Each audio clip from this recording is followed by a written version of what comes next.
Despite the spike in cases in New Zealand today, the Prime Minister says there's no plan at the moment to return to the red alert level. Jacinda Ardern made her comments after meeting with Victoria's Premier Daniel Andrews on the second day of her trip to Australia. Political reporter Imogen Wells is in Melbourne with the Prime Minister. How are you?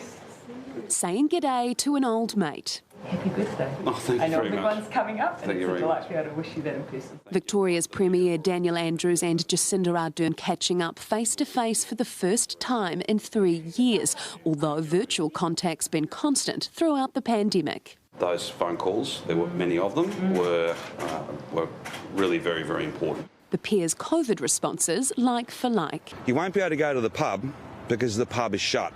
Although now New Zealand's case numbers are outnumbering the Aussie state. Today, Victoria recorded just under 9,000, while we inched ever closer to 10,000. But it's still not enough to trigger a shift to the red traffic light level. The question here is, would gathering limits right now make a marked difference to the case rates that we have?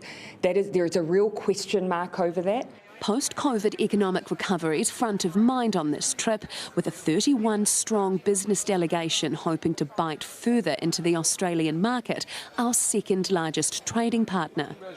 The trade elephant in the room, as always, though, China, thwarting admin attempts to stop it detracting from the trip's trans-Tasman trade focus at an ANZ breakfast event. Meanwhile, the bank's chief executive came out swinging today, calling for easier and flexible immigration to get New Zealand back on its feet. You can't blame Kiwis for wanting to go overseas. That was a big part of what I did when I was young.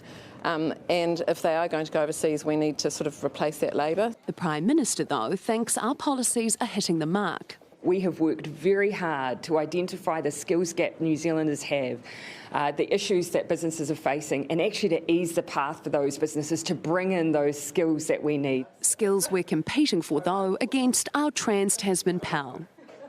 Political reporter Imogen Wells joins us now live from Melbourne. And Imogen, some pretty strong comments from ANZ there. That's right, Mike. They even seem to take the Prime Minister's team by surprise there. Antonia Watson says she does understand the need for an immigration rebalance, but she is questioning whether or not it is balancing the needs of our economy, especially at a time where worldwide we're seeing workforce shortages in a number of industries. They're playing out here in Victoria in full force too. Here, they're offering healthcare workers a $3,000 bonus. Healthcare workers we so desperately need to attract and keep in New Zealand ourselves.